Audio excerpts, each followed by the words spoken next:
Dans quel cas peut-on annuler les engagements pris par une personne vulnérable? Et n'hésite pas à poser ta question sur défendtesdroits.fr. Comme vous le savez sûrement, il arrive fréquemment qu'un proche vulnérable prenne des engagements juridiques qui lui sont défavorables. Or, le droit prévoit qu'il est parfois possible de demander leur annulation ou leur modification. Mais du coup, quels sont les principaux mécanismes qui permettent de faire annuler l'engagement pris par la personne vulnérable?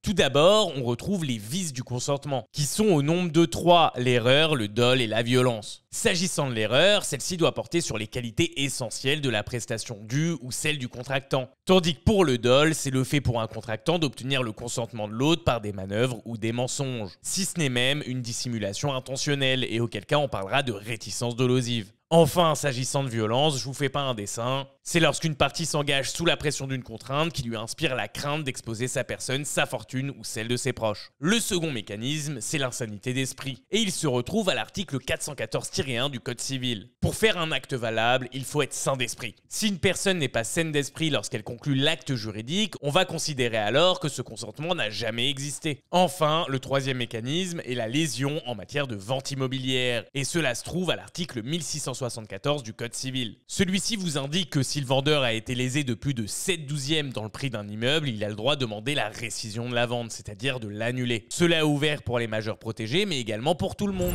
Bref, si t'es resté jusque-là, marque mécanisme en commentaire et me remercie pas. Abonne-toi et like aussi.